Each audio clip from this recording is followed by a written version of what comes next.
a goal. Who got the assist? Who got the assist?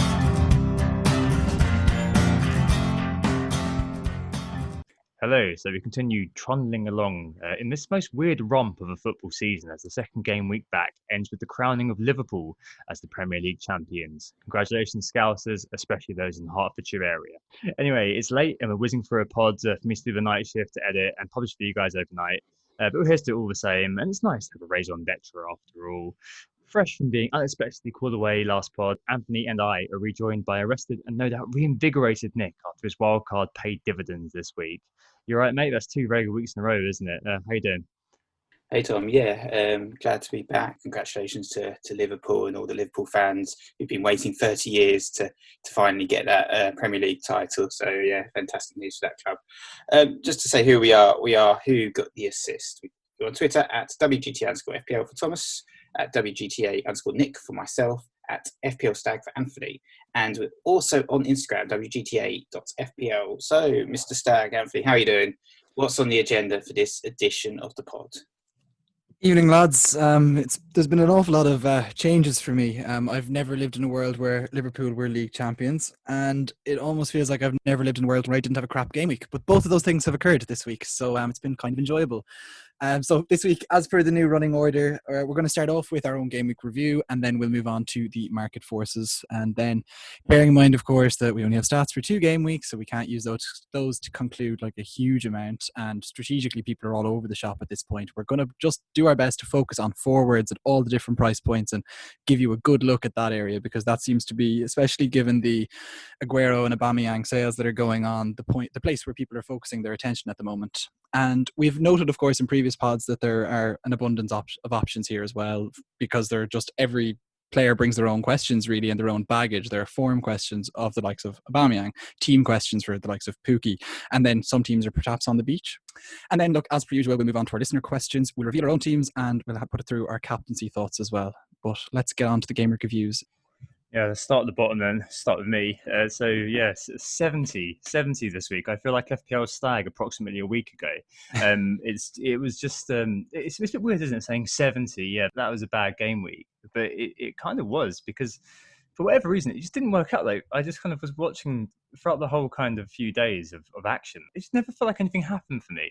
Like, I was watching Man United play, and Bruno, who was my captain, just every time the ball was being played forward, it didn't seem to go anywhere near him. Like, he wasn't even picked up when passes were being played. And there was one moment when Maguire had it in the net, and it was a Bruno assist, Maguire goal. I had both players and got ruled out. That kind of epitomised my game week, really. So he blanked, and then tonight as well, Aubameyang blanked. I think those are the 2 kind of big players that I really needed to come through this week. They just didn't at all. So yeah, 70 overall. Highlights being Liverpool backline, Van Dijk and TAA coming through, Jimenez, Salah. I mean, these are all players that are owned by everybody. So the fact that they all did something, but none of my other players did anything, meant that it was just a net little red arrow, basically. So basically just doing nothing. Sad, but there we go. There's always next game week, which is in 2 days' time. Stark, how do you do?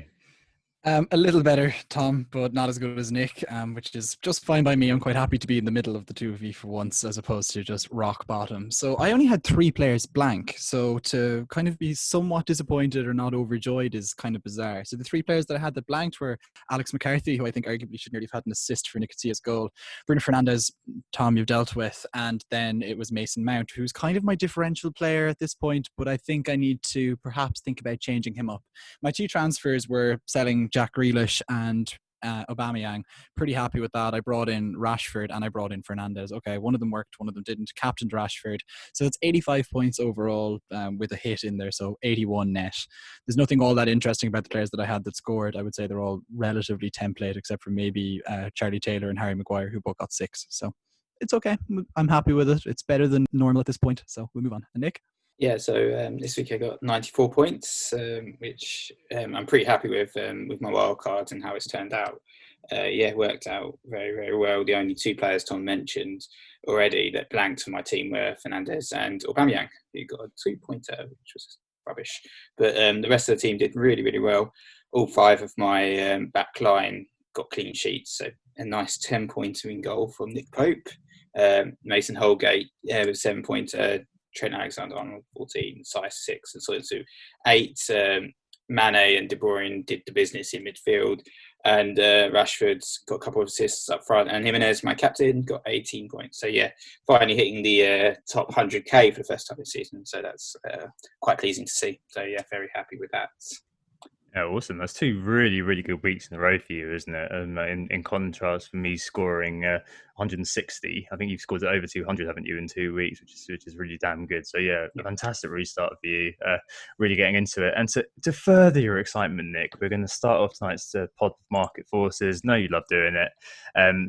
As Stag mentioned earlier on, that's going to be the way we're going to pivot into our main kind of talking point this week, which is the forward focus. But before we get caught in all that, let's look at the market forces first and kind of see how the market is reacting to all the events of the game we've just gone.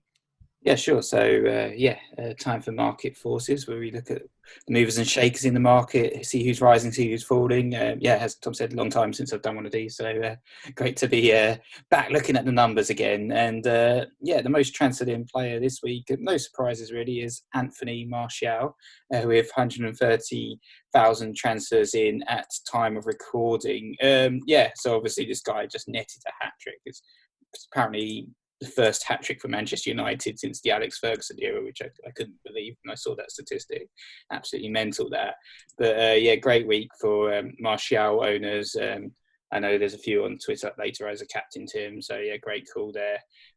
Unfortunately, I sold him as part of my unlimited transfers wild card, so yeah, it was a bit painful, sort of jumping on the Fernandez wagon. But looking like a great pick there. Lots of people obviously now with Manchester United's fixtures jumping on that wagon. Otherwise, in terms of midfielders, Adama Traore, sort of fourth most transferred in midfield player at this moment in time, with 49,000 transfers in time of recording. A lot of interest in the pacey Wolves winger, who's got a couple of assists in the last couple of weeks, linking it very well with Raul Jimenez there. So, at his price range, I think he's only about 5.7 or some 5.8. A lot of people clearly interested in him. And I suppose the midfielder that's being sold is Jack Grealish. He's the second most transferred out player at this moment in time. 80,000 transfers out for Jack Grealish. Obviously, a lot of people looking at him when the unlimited transfers came into play because of the double game week for Aston Villa, but that's now 3 blanks in a row for Grealish, not doing much at all. And with some tough fixtures coming up for Aston Villa, sort of Wolves, Liverpool, Manchester United, people are finally getting rid of this guy. Another particularly interesting thing that I'm seeing in the transfers out is just how fickle the FPL community can be, in that Lundstrom, Baldock, John Egan, Dean Henderson are all amongst the most sold defenders and goalkeepers, which is pretty hilarious. And then another theme that I'm kind of noting is that you're seeing a few of the expensive strikers being sold, as you noted, Nick, but then it's just, I guess it just indicates who is playing well at the moment, but it's all, upper mid-tier / low elite tier players that are being brought in. So the likes of the ones you named, your Rashfords, your Jimenez's, your Tony Martials, and maybe your Heung-min Sons type. But all it seems to be the hub of the transfers is in midfielders and forwards. Yeah, for sure. I mean, John Lundstrom, 5th most transferred out player at this moment in time, 32,000 transfers out. Sheffield United just generally seem to be struggling a little bit since the football resumed through injuries and various other reasons. So a lot of people jumping off that wagon. But yeah, I guess the talking point is all about the forwards, isn't it? With Aguero being injured, he's the most transferred out player right now, with 135,000 transfers out. And a couple other premium strikers who haven't done very well, Vardy and Aubameyang, both not scored. 70,000 transfers out for Vardy. Aubameyang has had 50,000 transfers out at the time of recording. But the players being brought in, the forwards being brought in, a couple of them made sense to me. Rashford, 108,000 transfers in, second most transferred in player. Jimenez, obviously 84,000 transfers in. But Kane reaching that top 5 most transferred in players with 46,000 transfers in. That one surprised me a little bit. Just the guy did score, but it was a 5-point haul. It was less than what Dan Burn scored this game week, to give it a little bit of context. It wasn't that amazing, was it? And Spurs don't have brilliant fixtures, but clearly people jumping on the Kane wagon there at 10.9 million. I don't know. I guess we'll talk about it a little bit later. I don't know what you think about that. That's bizarre, isn't it? I think there's an element of the fact that if you look at the names of the players who are being sold, Aubameyang, Aguero, and to a lesser extent Vardy, people suddenly have a lot of money, and what they do, they look to the most expensive player and use price as a heuristic for like value, basically, which is totally wrong. That's obviously not what we'd advise most of the time, but hey, maybe there are some people who have got a particular love for Harry Kane. You're probably going to guess what we're all going to say when we get round to him, but there you go. But yeah, it does look like, just to move us on to the main topic, there is a lot of kind of manoeuvring in the transfer market surrounding forwards at the moment. And I guess that has led us to kind of think, well, let's have a look at the forwards this week, because as Anthony said earlier on, we've got limited time.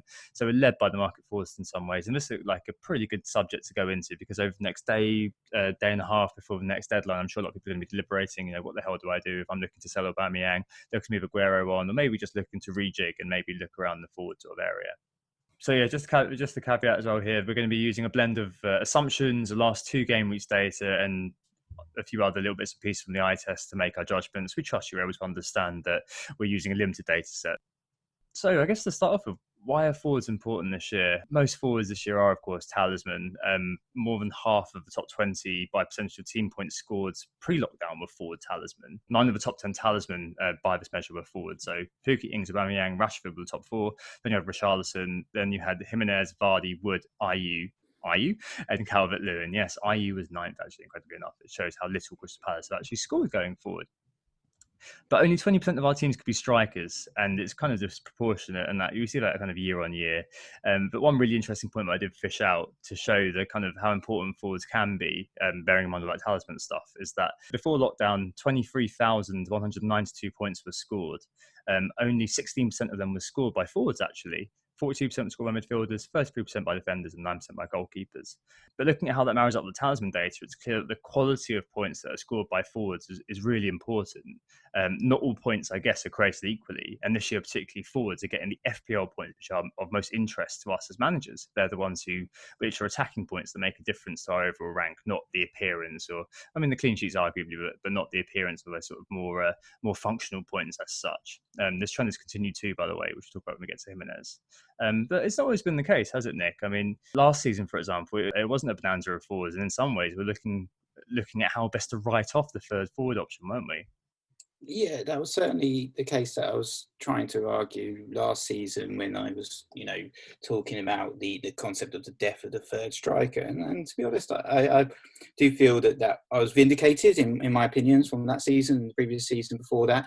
And that it was illustrated in the metrics. I mean, there weren't too many forwards that were really catching the eye last season. Perhaps Jimenez was the one that did emerge out of the shadows, a new player to the Premier League that really, really impressed. But besides, if you exclude, your premium guys, the guys that could always deliver and very expensive FPL assets, obviously the likes of Aguero, you weren't really looking at a large subset of players or available guys that, were actually doing much at all. We had the likes of Troy Deeney, the likes of Glenn Murray, and obviously Tom's favourite from the time, Rondon.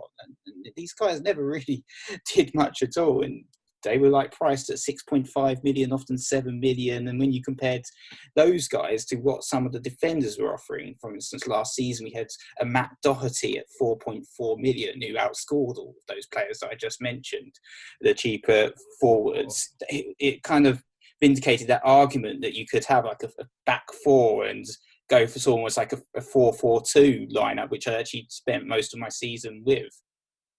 Definitely interesting how it swings per season, in terms of prominence of certain positions, and certainly this year, as I've mentioned, it's definitely been a bit of a contrast between last season's sort of interesting way of trying to fill the third forward position, and this season where we would love to have a 4 forward spot. Let's face it. We were asked an interesting question on this as well. So Sai, FPL Heroes and Villains, says, compare Dominic Calvert-Lewin to VVD.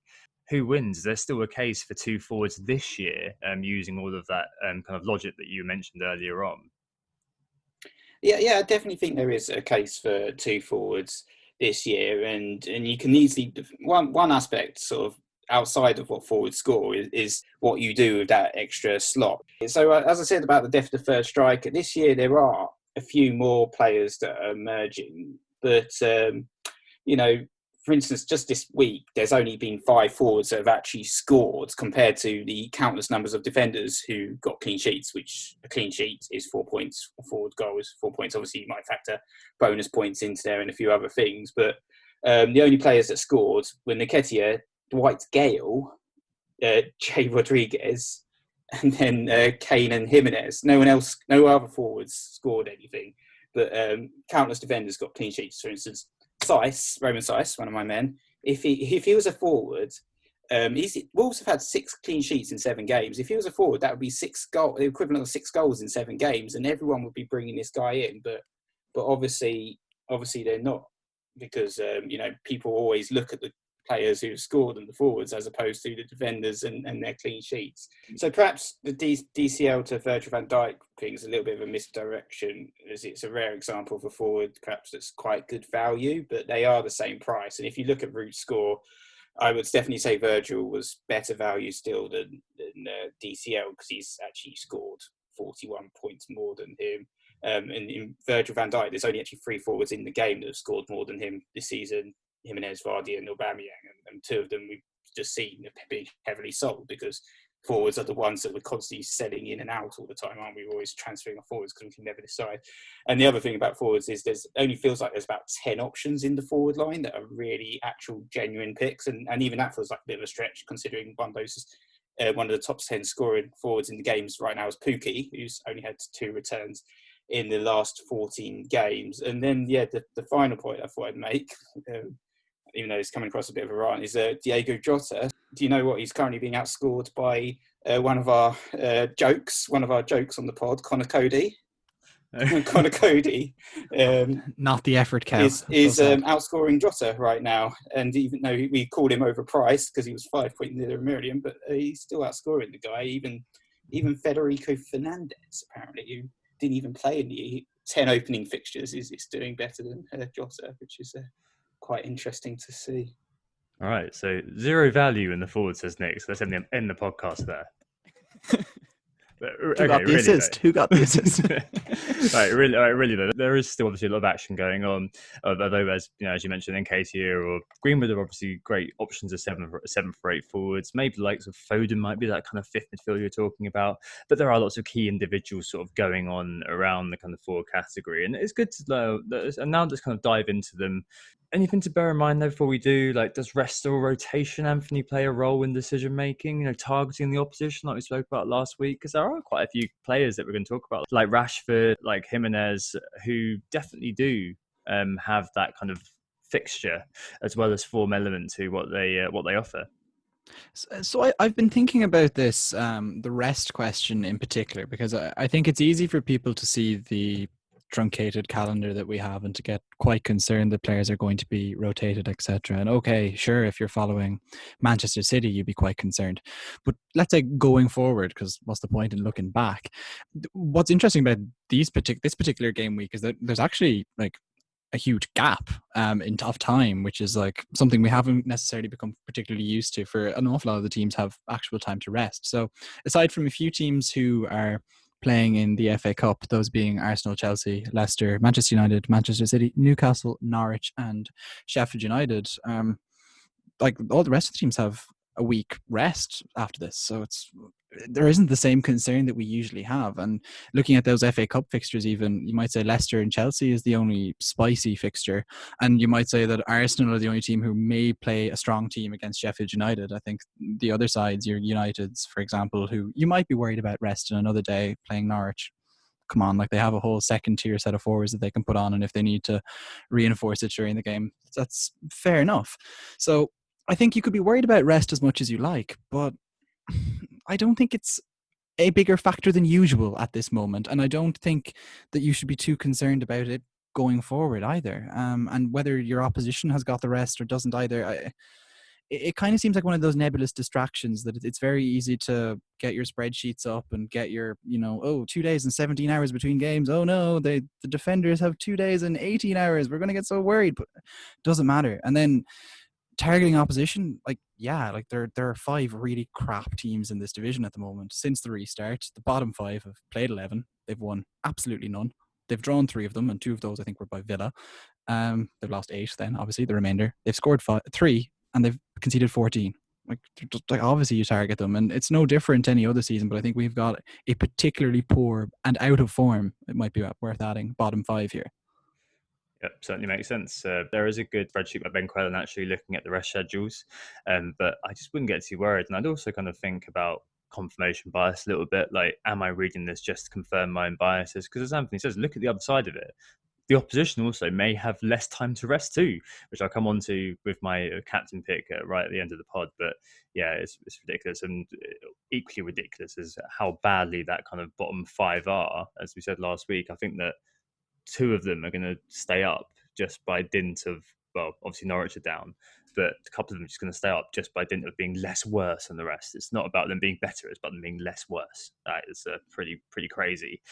So starting off then with the forwards though, I guess in terms of the market forces, we're seeing a lot of Rashford action. He got 2 assists, didn't he, this weekend for Martial? And yeah, I mean, he's only had 1 shot on target in the 2 games that we've seen so far back, but he does have the highest XA of any forward of 0.99. Obviously, as I mentioned, he made 2 for Martial last game. I guess his time will come. He's had 14 touches in the box, second to Firmino in the last 2. He's had the most entries into the box as well, according to FF Hub stats. Great fixtures: Brighton, Bournemouth, Villa, Southampton, Crystal Palace, West Ham, Leicester. Given how crap Leicester looks, none of those are a worry. I mean, he could well be a really interesting pick for a lot of people. Like, he's certainly top of the list for me once I do sell Aubameyang eventually, to be that replacement. That's quite interesting because I own Rashford and captained Rashford in the last game week. So I enjoyed the 2 assists and wish that he'd taken, I guess, the 1 big chance that he really had in the game. I think he only had 1 big chance per the stats as well, but he really had 1 good chance and didn't really take it. But I think with Rashford, the problem is that you have that other option, which is Martial, who's $1 million less. He's a midfielder, so he gets more for his goals. Rashford no longer takes penalties all the time. Let's say there's a bit of uncertainty about what that particular Football.London article meant, where Fernandez said that if the second penalty in the previous game, that Rashford would have taken it. But does this mean that they're rotating it, or does that just mean that Fernandez doesn't like taking 2 penalties in 1 game? In which case, it's a once in a season type of problem. So in doing that, I've thought about Rashford a bit more long term, and I've looked at the last 10 appearances that each of Rashford and Martial made before the break. And okay, Rashford does have better stats and involvement overall, but they're both equally as active in the box. And I guess when it comes to goals scored, that's the thing that really matters. Rashford was ahead on goals in that particular period, but he was helped by penalties. So for $1 million less, Martial is really putting him under pressure where it really matters. Now, if Rashford had the penalties, I think you'd edge towards them. And this is speaking as someone that owns Rashford, by the way. Like, given that as we were about to maybe go through in detail, but as we've said already, there are so many other forward options. Like, I think having a 5 to 6.5 million forward and combine him with Anthony Martial is probably better than having Rashford with, let's say, your 6 million-ish alternative, your Grealish, maybe Pulisic in fairness. But outside of that, it's not a particularly good option. So, like, based on the value, I think it's Martial that you'd be thinking about picking up instead of Rashford. But if you have Rashford, you're probably not going to sell him. Yeah, I've got Rashford. He came in on my wild card, and certainly I think he is one of the standout picks right now in the forward line. I don't think there is a great deal of options out there, to be honest, to spend the money on. And I noted that when I was sort of looking in terms of my cash cow Aubameyang, in terms of who I replace him with, when I looked to perhaps disinvest after the Norwich game, and I had sort of this sort of 9 million or 8.9 million, which felt like a very sort of awkward price point in that forward line, and I couldn't really see anyone that caught my eye outside the players I already had, and we'll go on to minutes in a minute, but Rashford was the other forward I had, and I think he is definitely one of the standout picks, just because of those Manchester United fixtures and his form. Obviously, he was injured, and we can't really look too much in detail in terms of the stats, because obviously everything that's happened, but this was basically his breakout season. Before this season, he hadn't really done too much, but this season he's got sort of 14 goals to his name, which is by far his record, and 7 assists, and that Manchester United team really starting, especially with Fernandez joining, really starting to look very free-flowing and very prominent.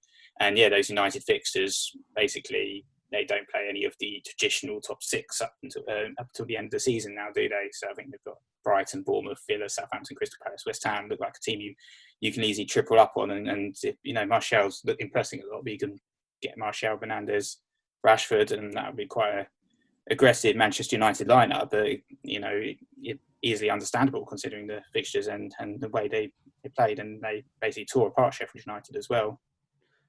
Yeah, they're very good, and I think we've got some questions on kind of the optimal triple later on with Manchester United. But no, I take both your points. I think it kind of sounds like you both own, and Nick's more about kind of the fixtures, whereas Anthony, it sounds like you're kind of a bit regretful, really, of owning owning Rashford, and kind of wish you'd gone to Martial instead. It feels like kind of don't buy, don't sell is what you're saying about Rashford. It's not that. I think it's more. I'm just wondering if I had, let's say, about 16 million to spend, but if I put 8 million into your Tony Martial, and then I've 9 million to put into a striker, I think I can do something kind of interesting there.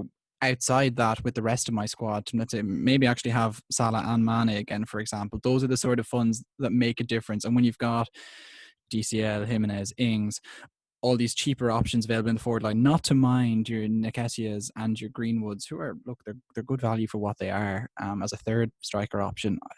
You do wonder, there are some, you could get a really, really powerful 4 midfield / 5 midfield if you really wanted to, if you save that money that Rashford and Martial would be part of that 5. Sure. All right. No, I mean, I do. That's where you come from. I do quite like Rashford, though. It's really interesting to see also that Martial's ownership's now shooting up towards Rashford. So it was kind of, I think, 7% last week, and now since the hat trick, that's doubled. He's now up to 12.6% right now, and Rashford's up to 18%. So I expect both of them will be very, very similar before long, and I expect you're going to probably find that, one's not going to be much of a differential over the other. So it's more just kind of which one fits your team structure, perhaps, because maybe you might want a Mahrez, as you mentioned, Stag, and then you have a free striker slot. So then logically Rashford fits into that, obviously, rather than having to try Jimmy around. Maybe you might not want Jesus, who we're going to speak about in a minute. But you have mentioned another guy, Jimmy, honest Jimmy. As I mentioned earlier on, at the moment, the forwards actually haven't scored that many points. He's actually the highest scoring forward since the restart with 17 points. But unfortunately, that's not particularly great. So just to give you some context, that's actually level with Fabinho as the 7th highest point scorer. And he's been outscored by the likes of Matt Ritchie, Phil Foden, and Michael Keane, which highlights how any conclusions drawn on 2 weeks later are questionable at best. But nevertheless, Jimmy's talismanic qualities are clear to see. 0.9 XG, 2 goals scored, the postman of FPL. He's entering a level of dependency that's increasingly seeing him entering the captaincy conversation. Indeed, Nick, this week you did put the caption on Honest Jim, didn't you? It is honest work, but he's going to get through it for you, isn't he? Yeah, certainly he has proved himself as a solid pick, and D is the talisman, the anchorman in that Wolves team, and that Wolves team have been brilliant this season, haven't they?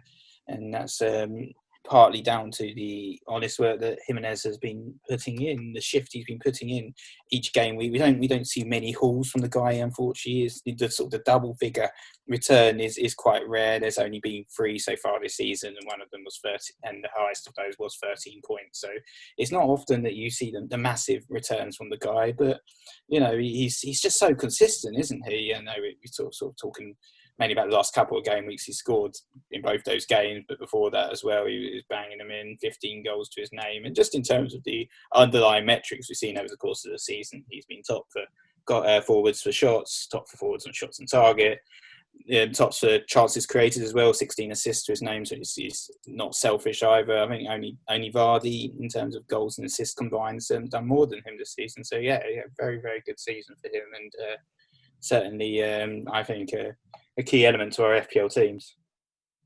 I think what's interesting about him is, and it's something that maybe is probably concerning people if they don't have him, but why don't you have him, is kind of as a shield pick at minimum. But he's actually had 5 shots since the return of football. That's less than the likes of Greenwood, Maupay, James Ward-Prowse. And I guess as a player that, as you've noted, Nick, had more shots than anyone else in the league, or any forward at least, it's quite interesting that he's had such a marked drop-off, considering Wolves have had quite good fixtures. And I'm wondering, is that a systemic thing? Is that a Jimenez thing? Is it just, it's 2 games, you can't draw much conclusions from the data type thing? Hard to know, of course, but worth looking at, and certainly worth ignoring for now. But keep in mind, perhaps? Yeah, definitely. I think either way, the key question is if you don't own him, why not? Effectively, quite a few of the algorithms are now saying that he's probably the captain du jour for next week because of Aubameyang's drop off. And there are great fixtures coming up: Aston Villa, Arsenal, Sheffield United, Everton, Burnley, Crystal Palace, and Chelsea. None of them are worrying for Jimenez and Wolves. And there's no FA Cup as well. So they've got a decent amount of rest between fixtures if that is something that worries you. So, for example, they've got 5.5 days. That extra half a day is really important, guys, between Aston Villa and Arsenal. So, yeah, Jimenez, honest man, buy him in. Let's move on elsewhere to a few more esoteric picks, shall we say? Because, I mean, say you got a Jimenez and say you're looking at Rashford to fill that kind of forward slot for United. That's probably two. I think it goes without saying that we've all got Jimenez, and I think that I'm guessing all of you who are listening also got Jimenez. So speaking around to more other forward options, there are, things start to get a little bit more dicey, don't they? I mean, to start off with Tammy and Giroud, because we don't know which one you get, and that within in of itself means that it's an avoid. You should probably be looking at Azpilicueta, Pulisic, Mount, whatever, just putting it in somewhere else. But I mean, they do enter the conversation, don't they? Because the fixtures are quite good: West Ham, Watford, Crystal Palace, Sheffield United, and Norwich in the next 5, and they did just beat Man City to hand Liverpool the title. Does the rotation just mean there are no? Yes, the rotation does mean, I think, that there are no, and especially when you consider that Pulisic, if anything, seems to be getting the better chances of them as well. Excellent. Put that in the bin and move on then. It's one of those things that we have to mention it because everyone will be like, why didn't you talk about the Chelsea strikers? Well, that's why not. Moving on to someone else we should be talking about. Kane, brackets WTF. So it was a fantastic finish from the defensive midfielder from Sonsball last game, as Nick noted, for that massive 5-point haul. I think that's probably the biggest abuse of the word haul I've ever heard, actually. But there are a few things that actually recommend him. Yeah, I know. I'm aware of banter, Nick. There are a few data points actually that do recommend Kane. Funnily enough, I did have to scrabble around for them, but since the restart, he's actually got the second highest XG with 1.38. Morpie is actually first with 1.42, but 0.75 of that is a pen. So in reality, Kane's XG non-pen is actually the highest of any forward since the restart. 2 games data, guys. But is he value for money at 10.9? He'll play. His ownership is now 11.2%, so a little bit of a differentiator. And he'll play. He'll definitely play. He'll play 90 minutes. Is that enough? Is that really enough? Come on. What do you guys think? If I wanted dependable, 5 or 6 point performances at the moment, I'd probably go for a Manchester United defender or a Wolves defender like Saiz. I mean, don't get me wrong. I think Harry Kane is probably going to get a few goals, and we'll probably see maybe 5 or 6 up until the end of the season from him. I think he's going to continue to score, but at 10.9 million for 5 or 6 goals, I think there's just probably better value options out there.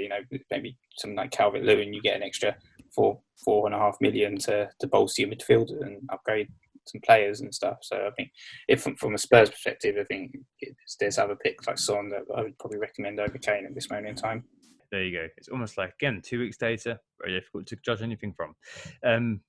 So while we're in the sort of Neverland of bizarre picks, one man has come up in question. So Charles Hazel, your mum's athletic, asked, Jesus, trap or the second coming?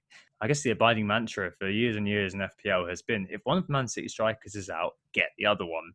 However, Pep, of course, clearly delights in being a massively unpredictable human being. I mean, he did suggest in his press conference no one could play every game, and that Raz or even Hunderhan could play the number 9. This evening, I think Sterling won the Pet Roulette to be the number 9. So yeah, but you know what you're getting into if you buy a player like Jesus. He's 3.9% owned, and he is creeping into the market for us with the Kun knock. So there are a lot of people who are looking at him using that kind of old-fashioned mantra. There is one kind of very, very big positive in Jesus's favour, which is his data per start. So whenever he starts, his XG is a massive 0.9, or has been over the course of the season. Over the course of the season as well, his points per game has been a massive 5.64. So there is definitely maybe some relevance in owning Jesus if you are looking for that. And that's according to Fantastic Hub, that is. But the key factor, the key drawback with Jesus is if we're going down the route of risky Man City picks, Mahrez at 8.5 million, cheaper than Jesus, has 6 double-digit hauls this season, the most of any player. And he's also got 8.5 points per 90 versus Jesus' 6.3. So, yeah, I think that Jesus would be literally just a differential if you were going for him in answer to Charles's question. I can see why you would, but I think that you'd probably be better off going for Mahrez in your midfield than going for something else in that attacking option if you can do it that way around. But obviously, it may just be how your squad is set up. What do you guys reckon on Jesus then? Is he the second coming, Nick? Well, it kind of goes back to that conversation we had on the other pod when we talked about Lacazette as well, and neither of them can buy starts at the moment. So even with Aguero out, Jesus still didn't start the game, did he? And that is obviously concerning when you're looking at who you're buying in your forward line at 9.6 million again. I'm not going to be bringing in a guy at 9.6 million that I can't trust to start. But, you made an interesting point about Manchester City. It seems to be Mahrez that seems to be Pep's favourite at the moment, playing every game. But, we don't know. He fielded 111 for one game and basically a totally different 11 bar Edison and Mahrez for that second game. But with City, right until the end of the season after that Liverpool game, 33 to 38, they've got a fantastic run of fixtures. Surely Jesus is going to get some game time in those games. And, you can certainly see him getting a few goals in those games as well. So if you fancy a bit of a gamble, a bit of a differential, take that punt and go for it. But don't be upset if he doesn't start because he can't be trusted to play every game, can he? Look, put it this way to maybe finish up on Jesus, because I think we've probably given him more than he's worth already. City play Liverpool this coming game week, miles into the future on July 2nd, but this coming game week. And then they do have that FA Cup fixture as well. So we've got 2 extra things to, let's say, consider Jesus based on. He could be injured, maybe one of the other 2 that Pep named, Gundogan or Sterling could be injured. Anything could happen with Jesus, but he's not going to be coming in ahead of this game week. And I think with that in mind, I think we can kind of can that one and move on to the next, which I think will be Aubameyang. And this is kind of a controversial one. I think this is probably the most controversial question in the FPL world right now, because the fact of the matter is that it's been pretty damn disappointing since the football returned, but he plays Norwich, and Norwich have been even more disappointing since the football returned. Yep, it was really interesting tonight, and it also reinforced the fact that 2 people can watch a game of football and come away with a completely different conclusion. Because I watched that game, and someone like Neil Murray also watched this game, and we both kind of said, I said it, and he said it to me as well on Twitter. Yep, I'm absolutely fine with captaining him against Norwich this week. And other people were saying he was so bad, I'm selling him straight away. In fact, literally, I've just sold him. That here's my team. I've sold him. Amazing, absolutely incredible the amount of difference in opinion you get from the eye test. And the fact of the matter is the guy was through on goal 3 times. The first time there was an amazing save by McCarthy. He probably should have scored. Second time, he fell over, and the third time was a dog so. He got pulled back by Jack Stevens, wasn't it? Who got a red card, Yep. Right? So I mean, another day, that's 2 or 3 goals perhaps. I just think it was very unlucky, especially with his usual chance conversion stats, etc., that we've talked about before. Yeah, exactly. And then you got Norwich next. I mean, it's one of those things, damned if you do, damned if you don't now, because I've held him for this game in Southampton, literally inches away from being vindicated for doing so. I mean, Nick, you're a fellow owner. What do you reckon? You're holding, right? Yeah. Are you going to captain him as well? Yeah, I mean, potentially. I think it's between him and Jimenez. I'm certainly not going to be selling him at home to Norwich, and yet I took the same takeaway from watching the game as you. He was very unlucky not to get a return. It seems to be indicative of his performances in the last couple of games, because in the Southampton game as well, he was creating lots of chances, got a number of shots off, but didn't. I think it was an offside goal as well, wasn't it, in one of the games? But he just didn't. It didn't happen for him, unfortunately. So very frustrating as an owner to see a player like Aubameyang blank, especially when he is the most expensive. Probably second most expensive player in my team. But he also got the lowest score in my team. He's the only player in my team that got 2 points or less. So it feels a bit odds to then go ahead and captain the lowest scoring player, but he perhaps is the most explosive player in my team as well. And, I'm not going to pick one of the Liverpool City guys for that crunch match. So he does look like the standout captain, apart from perhaps Jimenez. But yeah, he is going to stay in my team. And just judging from the sort of our conversation, there hasn't been a single case made for any other forward apart from Jimenez and Rashford who already own. So I don't even know who I'd sell him for anyway at this point, apart from perhaps investing the money elsewhere into midfield or defence. Yeah, I just hope for the best. Let's move on to what we're going to do. Just to say, obviously, there are people like Vardy out there who didn't mention. He's being sold by a lot of people. I'm sure he's going to bite you at some point. Calvert-Lewin, I think I still own him. He's had more shots on target than any other player since the restart.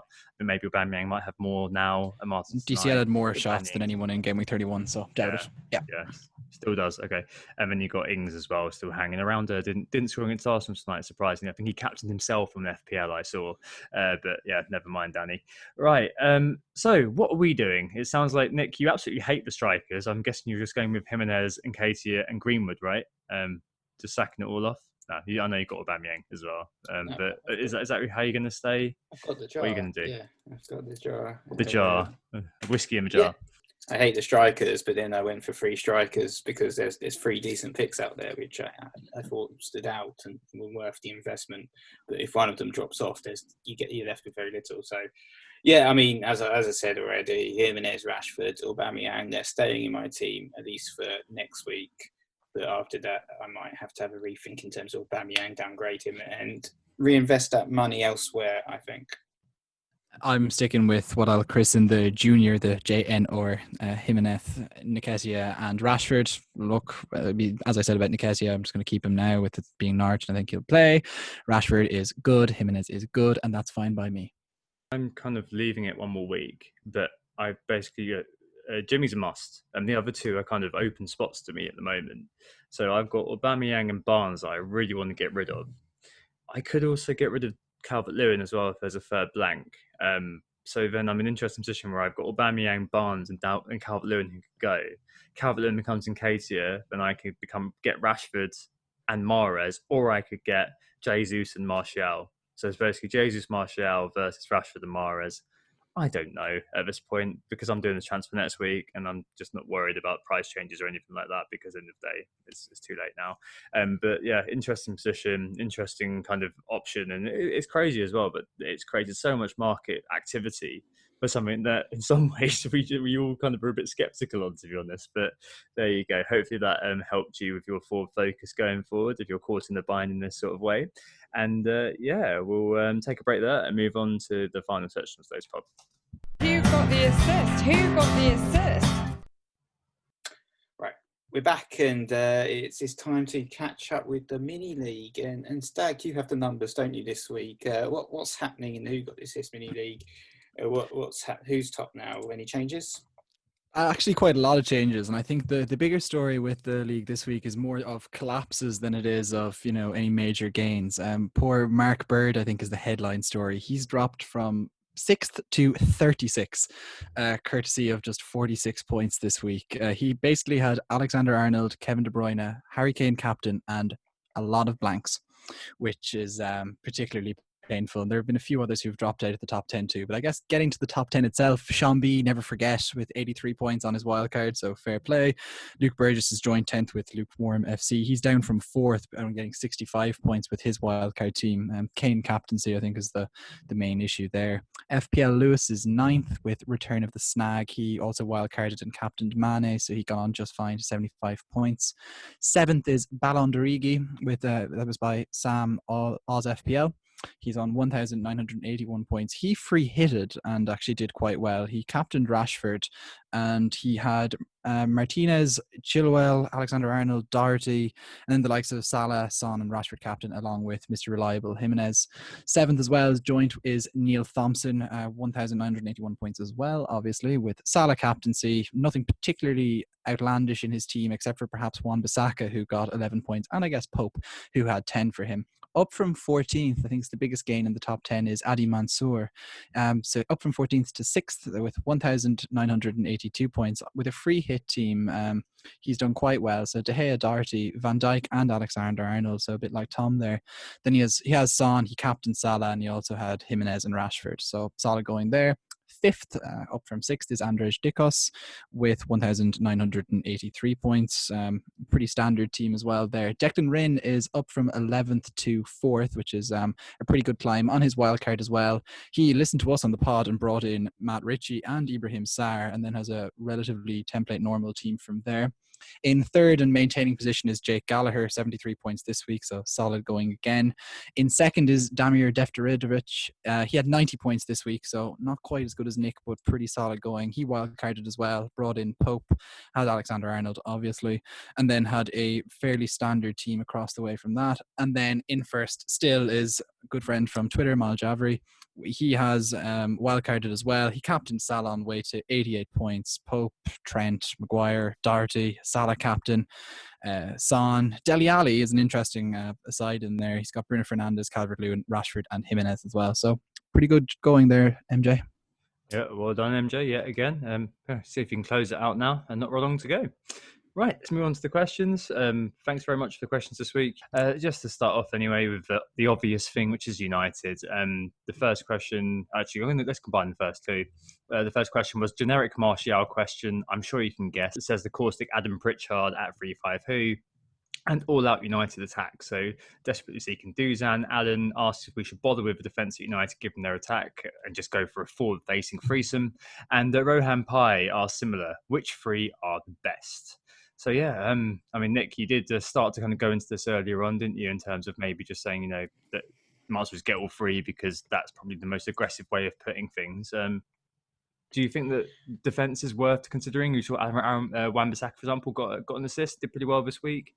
But is it all about Martial, Rashford and Bruno? And how important is Martial in all this too? Yeah, I do think the defence are strongly worth considering. I mean, we said their fixtures before, but just looking at them again, I just can't see hardly any of those teams even scoring a goal against Manchester United. Like Brighton not going to score, are they? Or Bournemouth or Villa, Southampton, Sheffield United. There's going to be plenty of clean sheets in the next few games, provided De Gea doesn't make any more howlers or Maguire doesn't get turned on the ball or anything. I am pretty confident in the defence, and the likes of AWB, as you mentioned, he did pick up an assist as well. So, there are the potential for the attacking returns. Maybe Maguire can get his slab head off on a ball off a corner, perhaps. So, I certainly think Manchester United triple up. Yeah, I only have two actually, and I haven't figured out how to get a third in quite yet. But I certainly think the triple up, definitely really, really good idea. But it is to use the parlance that I've used before. It is tough, isn't it, to kind of say who's best out of Bruno Fernandez. Well, he was on trend. Ultimately, he was very, very trendy pick until this game week when Martial turns up with a hat trick, and now we're all kind of like, which Manchester United players do we pick? Do we scrap Rashford? No, he got 2 assists as well. So I'm not going to say either way here. I'm not going to give an answer. I think it's down to your own team and your setups, and don't do the old Liverpool red roulette and start transferring out a player to bring in another one, because that ends up always you end up shooting yourself in the foot doing that kind of move. We've seen many times before with Liverpool players. Yeah, I mean, the red roulette is exactly what came to mind when I was thinking about this question in general. Like, I think that, as you said earlier, there's a complete and obvious reason why you would, if you run a wild card on a free hit, go for Martial, Bruno and Rashford. I mean, Martial is getting the majority of the big chances actually for United, and he's top of these. The fact that he's top of these also means that he's top for XG. As I noted last week, he wasn't very good for the Mourinho game, but for the sort of games he's got upcoming, yeah, he's going to be pretty damn good. 8 million as well, 8.1 by the time this goes out, I'm sure. I mean, on the other hand, you've got Bruno. And Bruno, I mean, I saw one article in One Parish this week that Bruno and Pogba could not play well together. I mean, it was one game, let's be fair. I think that would need some time to develop, but Pogba's ability to move the ball forward, as highlighted by the Premier League panel account, alongside Bruno's incisiveness, I think will eventually work well. It just needs to build some familiarity. Anyone who's played a football manager or watched football will know that players need time to build that relationship. And Rashford needs to be more threat than provider. I did notice, I mentioned earlier, a lot of AWB rampaging, and Maguire as well had a goal ruled out, as I mentioned, right at the top. I mean, basically, Martial, if you've got a spot to fill, definitely buy him in. and I'd be looking for at the triple attack to differentiate if I had a wild card. But 2 out of 3 of those is fine too. I've got Maguire, so I'm going to keep him, and I'm probably going to have one of Rashford or Martial alongside Bruno, who I do own. You're just going to have to be braced some weeks of losing out on the red roulette, basically. I just think that's just me how it is. And if you are particularly worried about losing out, then get free. But that in itself does bring some disadvantages. So filling those spots with Man United players may mean that you can't buy other players then. All in the nice, I think. Yeah, I'll tie it up pretty quickly, but I used my transfers this week pretty much to complete my Man United spine. So I have all 3 of Maguire, Bruno Fernandez, and Marcus Rashford. I'm quite content with it. I think that, obviously, to be honest, I really didn't consider Martial, especially after seeing the Spurs game initially. Now I think I would. If I was in a different world, I might be trying to figure out a way to bring him in, but I'm going to stick with the spine I have. Also, just one person we didn't mention there was, well, in detail, I guess, was Pogba. He did create more chances than anyone else in the last game, just didn't quite happen to work out the right way for him. So look, we know how explosive he can be as well, and perhaps he's somehow the uber differential in there, because everyone's flocking now to get Martial, having previously flocked to get Rashford, and having previously flocked also to get Bruno Fernandes. So there are so many options there. It's nice to feel that way about Manchester United, because there were quite a few years where you were pretty much allergic to 90% of their squad. Well, from an FPL perspective, given those price points, I think that it's also very nice to feel good about United. And the downside with Pogba is the fact that those stunted little annoying run-ups and penalties won't be seen because Bruno and also Rashford appear to be higher up in the pecking order. So you're relying on he created 4 chances, but didn't take a single shot, right? Yep. So you're relying on assists with Pogba. So maybe you might be saying, well, Martial is 8.0. Why wouldn't I just buy him? But you're looking for differential here. I can see why you go there, but I think the case is fairly overwhelming with Martial. Let's move on to the next question, which is Sunset. So FPL Connect says when he was watching Spurs in possession, and identified that Davies was operating a third CB slot. Ben Davies, how far you've fallen. And Son was supplying that width on the left rather than Davis. So Connect says he's far less dangerous than Kane, meaning is Son worth keeping for owners / still worth considering for non-owners? Nick, Spurs fan, what did you make of Son's performance, and do you think he's worth our consideration?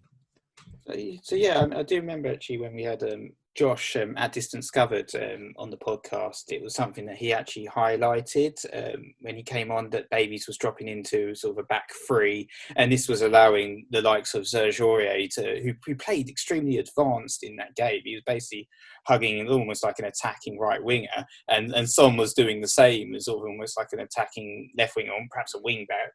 It would be a better way of describing both players, and yeah, in terms of Aurier, actually maybe piqued my interest a little bit in terms of 5.0 million. I was surprised to see he had the 3rd most assists out of all defenders over the course of the season. It's just a shame that Spurs have had hardly any clean sheets, isn't it?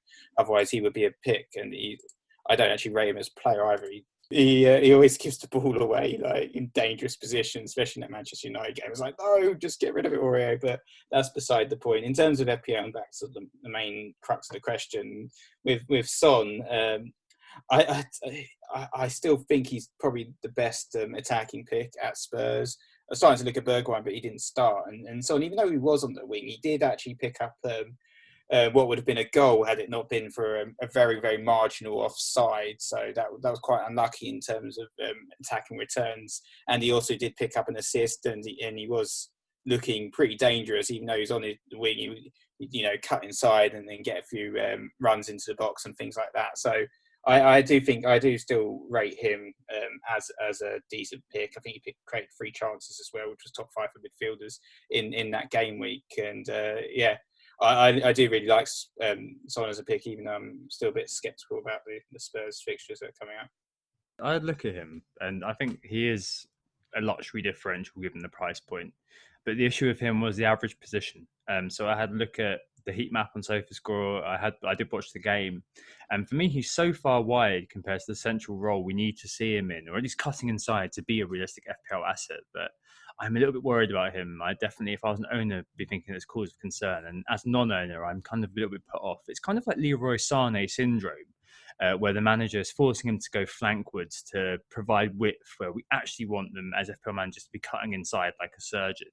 Hopefully it's because Bergwijn didn't play, because I noticed that Lucas was tracking inside more often, and Son was the one who's providing width, and Bergwijn, when he played, was the one providing width. So maybe that's just a case of personnel that were being used. Lucas last year used a centre forward on occasion as well, so I think he does naturally do that, and Son also naturally does do that. But it looks like Mourinho said, right, Sonny, you go wing, Lucas, you pull in a little bit more. Maybe it's just a case of formation being used, and so Didone maybe be holding out to hope that Bergwijn and Son are the two kind of wingers. But yeah, as a non-owner, I'm a little bit less interested now. I mean, I wasn't.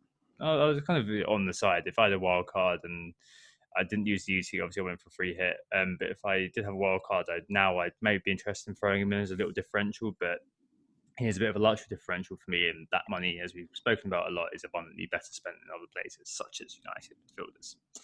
Right, next question then. Big at the back? So FPL Goops, similar to James Crot's question last week, asked, with clean sheets aplenty, who do you recommend to include in take 4 of the big at the back incarnation? I'll drop some stats initially, and I think so. We're starting to see that the Premier League is echoing a particular trend that we saw with the Bundesliga, in that there are more clean sheets. And I think if you've just been watching your own points tallies and an awful lot of backlines on Twitter, you'll know that there are an awful lot of clean sheets coming in. But based on the average of the rest of this season, they're up 50%.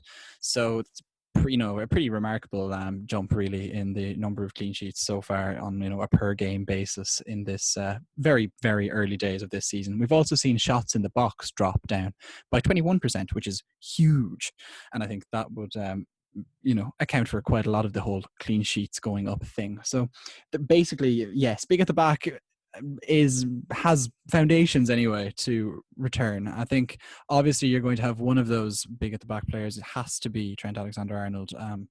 If you're trying to have some sort of foil there with Robertson as a second option, it's dangerous if you're trying to replace Trent, I think. But having him as a second player, he's obviously a pretty good pick there too. And if you're not going to get into the whole Salaman, I think great, fair enough for you. And then there are plenty of other good forwards. Our defenders. We've talked about Doherty quite a lot, and Doc or Mr. D, depending on who wants to call him what. There are a serious amount of good options. Yeah, so on my wild card, as Tom alluded to, I kind of went from less of a big at the back, more boring at the back, but all the kind of cheaper options that kind of delivered, instead of Doherty, I went for Sice, and Sice still got, a bonus point and stuff. I had Soyuncu instead of sort of one of the, the Leicester fullbacks like Chilwell maybe. But, I think, big at the back certainly does seem like it is back on trend with all those clean sheets, a lot of attention. And I think sort of, in relation to the question, if I had unlimited budget, if I could spend what I'd want, Trent obviously would still stay there, probably Doherty as well, thanks to the fantastic Wolves performances over the course of the season. I'd upgrade Sice. I think if I had to pick sort of 4 defenders, I'd probably stick another Liverpool guy in there like Robertson, but that sounds like a bit of a boring thing to say. So perhaps my other slots would go to Luke Dean and Marcus Alonso for that Chelsea run as well. He's netted 4 goals this season, despite only actually having played 11 games or 12 if you count a 1-minute cameo. So he's someone that I would perhaps consider for those Chelsea fixtures. As we said, they're really, really good actually for the next 5 game weeks, and he seems to be back in the team as well, and looks like a bit of a luxury differential there. Part of me wishes that the transfer market was all about defenders this week, because I can name far more defenders than I can strikers I'm interested in. It's a bit silly. I've got TAA, obviously. I'm buying Doherty this week. And then there's a gamut of players. So I've got Maguire myself, but I've noticed that Wan-Bissaka actually was doing stuff going forward rather than just being a body. That was really interesting, that he actually does seem to have developed some sort of forward ability. So maybe I'll be interested in him over Maguire if I was wildcarding now. Aurier, Spurs, Mourinho said that I've literally only got Aurier who can play right back. That's it. But yeah, Aurier was playing as a really far forward because Ben Davies was tucking into that centre-back position. Azpilicueta at Chelsea has been very, very good actually, old man Dave. Not doing too badly at all, getting up and down that flank. Luca Dean, I still think he's a bit of a dark horse, even if Everton are on the beach. There's just so many there that you could possibly be looking at.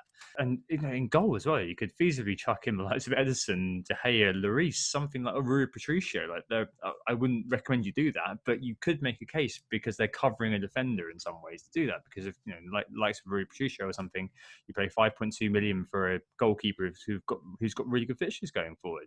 I really think that TAA should be in everyone's team. That's just a given. And then I think that Doherty should be in everyone's team as well. I think that's probably beginning to get towards a given now.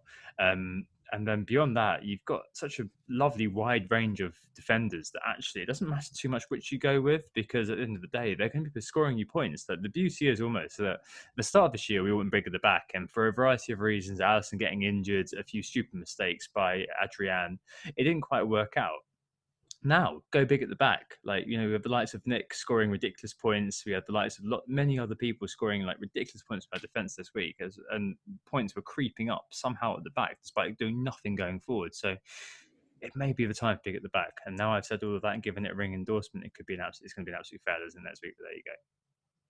If you look at it at the fixtures, especially, it's West Ham have good fixtures, but you wouldn't go near them with a 10-foot barge pole. And then you're really looking at United, who we've obviously covered, and Chelsea. And there's obviously Dave, as you've mentioned, Marcos Alonso, and then there are just there's the more dependable centre backs there too. But I think, to be honest, Azpilicueta matches that. And I think as well, City defenders definitely need to be coming onto our radar from 33 onwards. So basically, the other side of this Liverpool game, they're actually a differential too, because under normal circumstances, you wouldn't necessarily have them.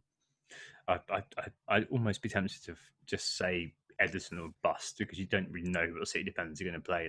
You just wouldn't be surprised to see him roll Harwood, Bellis, Hunderhand as the centre back pairing for some reason. Just because he fancies it, basically. In normal circumstances, you'd say Laporte if they had something to play for, but they simply don't. So I just can't. I think it'll be a bit of a waste of money, really, given the other defenders who are out there. That's why I didn't name any, but no, I can see why you would make the case though, without destroying a point entirely. Yeah, totally get it. Cool. Let's move on to unless you fancy lockdown hero Carl Walker, Cancelo's out for a while. Well, I mean, goal line clearance hero now. Exactly. He's definitely contraception jokes been made there. Anyway, let's move on to Chip's breakdown. So FPL Eulogy says, for people with wildcard and bench boost left, when is best to use these?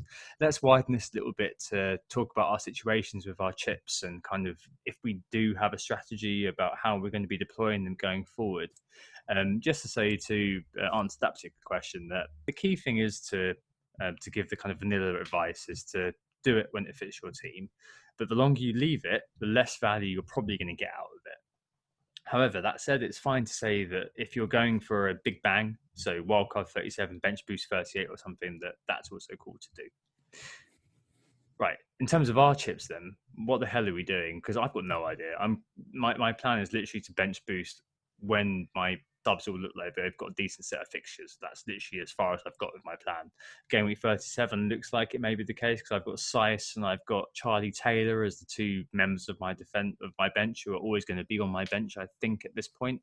And that, if I keep with McCarthy and Henderson as my goalkeepers, subpar, I know, but it's goalkeepers. I'm not going to make a transfer there. So 37 looks like all three of them have got decent fixtures. So it looks like I just need to make one more transfer to get that fifth defender with decent fixture, and then I'm good for 37 bench boost. But if I do blunder into a better set of fixtures to bench boost into, I'll do it then. Yeah, that's kind of where I am at the moment, just bench boost alone. Do you guys have any well-laid meticulous plans, or is it just same as me?